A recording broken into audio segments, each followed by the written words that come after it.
हैं आप सब। आई होप हमारे देश के नौजवान, हमारे देश के प्यारे बच्चों जो इस समय सभी अपने घर में पढ़ाई कर रहे हैं वो अच्छे हों। आज मैं शुभम मिश्रा आप सबके सामने आपका प्यारा सा cute channel power of physics में स्वागत करता हूँ। मैं आज इलेक्ट्रोमैग्नेटिक इंडक्शन लेक्चर नंबर 3 आपके सामने प्रोड्यूस करूँगा और लेक्चर नंबर 3 का कॉन्सेप्ट हमारा जो है वो आज मोशनल ईएमएफ और सेल्फ इंडक्शन होने वाला है। तो मोशनल ईएमएफ क्या होता है इस बारे में बात करते हैं। आइए, इलेक्ट्रोमैग्नेटिक इंडक्शन का लेक्चर नंबर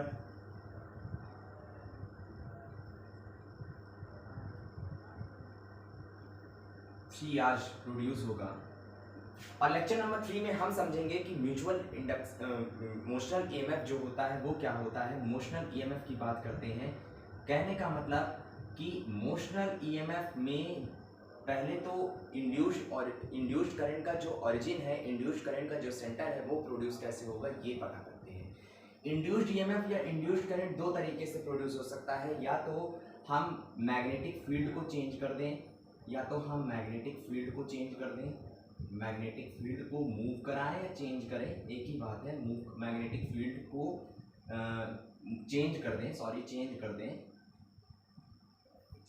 दें या मैग्नेट को मूव कराएं।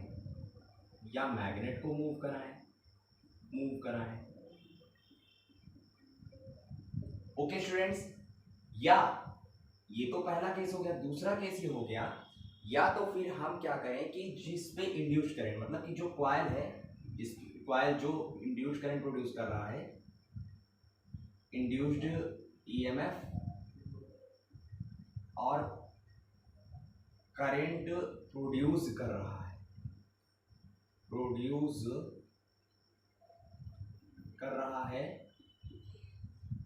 रहा है उसे मूव कराएं। ठीक है, तो यहाँ पर दोनों केस में कहीं ना कहीं इंड्यूस्ड ईएमएफ या इंड्यूस्ड करंट प्रोड्यूस होगा। लेकिन अब हम बात करते हैं कि मोशनल ईएमएफ क्या होता है। तो हमारा टॉपिक मोशनल ईएमएफ है और मोशनल ईएमएफ में हम क्या क्या अरेंजमेंट करेंगे, क्या क्या उसमें हम ऑब्जर्वेशन देखेंगे। आइए देखते हैं। हम मान के चलते हैं कि एक यूनिफॉर्म मैग्नेटिक फील्ड है,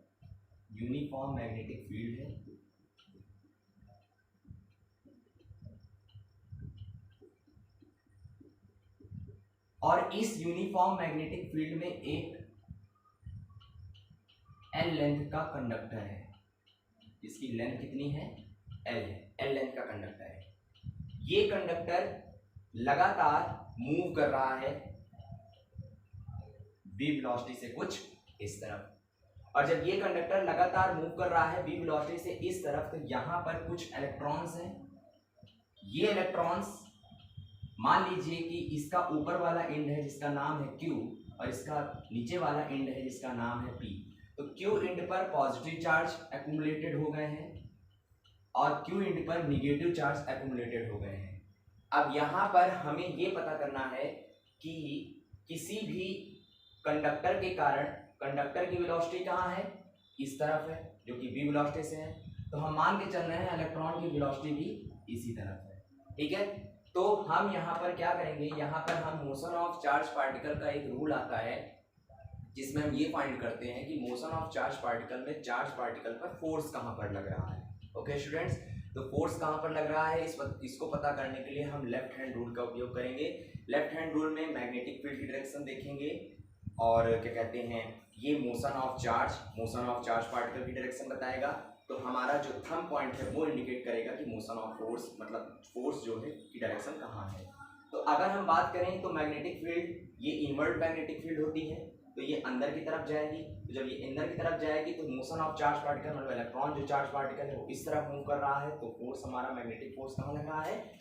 ऊपर की तरफ लग रहा है। तो यहाँ पर जो मैग्नेटिक फोर्स लगेगा ये कैसा लगेगा? ये Fm लगेगा। और प्लस से माइनस की तरफ हमारा एक फोर्स लगेगा जिसका नाम है इलेक्ट्रिकल फोर्स। दोनों फोर्स एक दूसरे को बैलेंस कर रहे हैं। दोनों फोर्स हम मैग्नीट्यूड में लिख लेंगे, Fm is equal to Fe।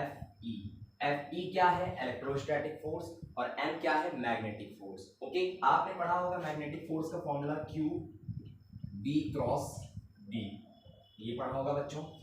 और यहाँ पर पढ़ा होगा Q इंटू ई।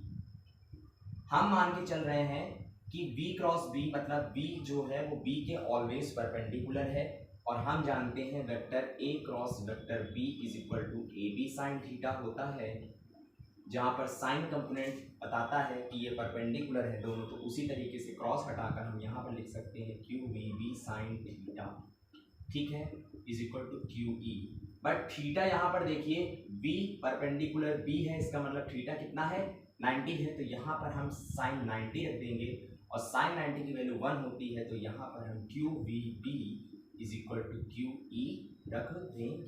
ठीक है स्टूडेंट्स, यहाँ पर हम क्या करेंगे, Q को कैंसिल कर देंगे, तो हमारा जो रिलेशन आ जाएगा वो B B is equal to E आ जाएगा।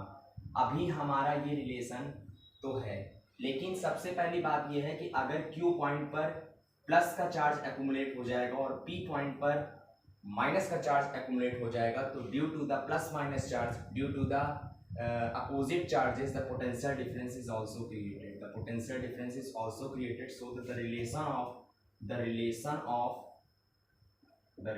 of length and electric field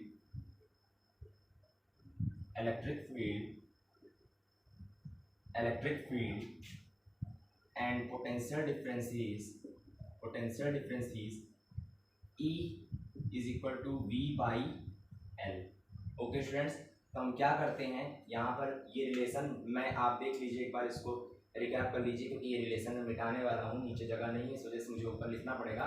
तो इस रिलेशन को मैं मिटाऊंगा, और इस रिलेशन को मैं मिटाने के बाद आपको बताऊंगा कि अगर ये रिलेशन आया है E is equal to V by L, ये रिलेशन हमारा है, और एक रिलेशन हमारा V B is equal to E है, तो E की जगह V बाई एल हम पुट कर दें, तो V B is equal to V by L हमने पुट कर दिया, और यहाँ पर हम अगर इसको इस साइड पे ले जाएं तो V इज इक्वल टू हमारा आ गया V बी एल, जहाँ पर V क्या है, वेलोसिटी ऑफ कंडक्टर और इलेक्ट्रॉन, क्योंकि हमने इलेक्ट्रॉन की और कंडक्टर के चलने की वेलोसिटी सेम मानी थी।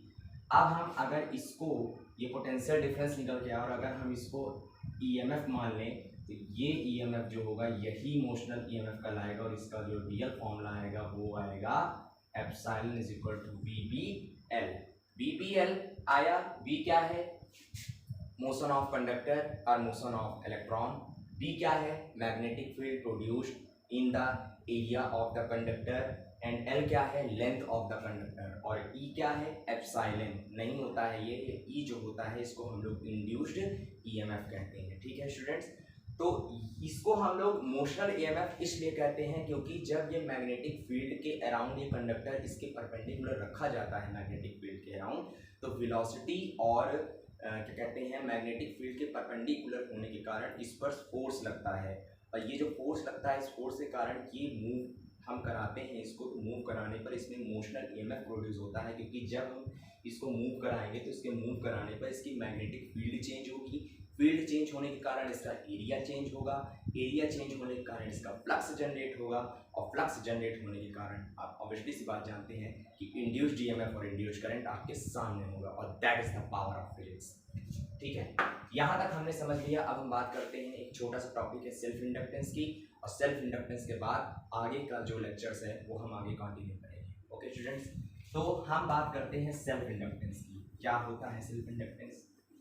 अभी तक हमने पढ़ा कि क्या कहते हैं, जो हमारा चार्ज पार्टिकल है या हमारा कोई लूप के अंदर करंट है, वो करंट किसी भी तरीके से मैग्नेटिक फील्ड प्रोड्यूस करता था, और अब मैग्नेटिक फील्ड क्या प्रोड्यूस करता है, इंड्यूस्ड करंट या इंड्यूस्ड ईएमएफ प्रोड्यूस करता है। और एक सिंगल फॉर्मूला पढ़ा था हमने, epsilon is equal to, sorry मैं एप्सिलॉन बार बोल रहा हूँ बट आप इसको ई एब्रिविएट करेंगे, ये ई है, और E is equal to minus D phi by D T, ये हमने फॉर्मूला पढ़ रखा है। ठीक है, लेकिन अब हम सेल्फ इंडक्टेंस पढ़ेंगे, और सेल्फ इंडक्टेंस के लिए हम क्या पढ़ने वाले हैं आप देखिएगा, आपको फिगर से समझ में आएगा, फिगर से समझ में आएगा। जैसे मान लीजिए ये आपका कोई सर्कुलर लूप है, ठीक है, ये आपका कोई सर्कुलर लूप है, और इसी लूप में आपकी ये बैटरी लगी हुई है, ठीक है। बैटरी लगे होने के बाद ये आपका की लगा हुआ है और यहाँ से मैंने इसको ऐसे कुछ कनेक्ट कर दिया है। रीज़न ये होना चाहिए कि ये सर्कुलर होना चाहिए, पूरा क्लोज्ड सर्किट होना चाहिए, ठीक है। अब यहाँ से मैंने की को प्रेस किया, की को प्रेस करने के बाद करंट पॉजिटिव टर्मिनल से निकलेगी और पॉजिटिव टर्मिनल से निकलने के बाद नेगेटिव टर्मिनल होते हुए करंट वापस आ जाएगी। करंट हम सपोज कर रहे हैं आई है, ठीक है। अब हम ये प्रोड्यूस देख रहे हैं, अब हम ये समझना चाह रहे हैं कि ये सेल्फ इंडक्टेंस क्या है, सेल्फ इंडक्शन क्या है। तो देखो इंड्यूस्ड है, इंड्यूस्ड से इंडक्शन आया और इंडक्शन से सेल्फ इंडक्शन का मतलब ये है कि जब हमारे ऑस्टेड ने ये कहा कि आई से मैग्नेटिक फील्ड प्रोड्यूस हो रही है,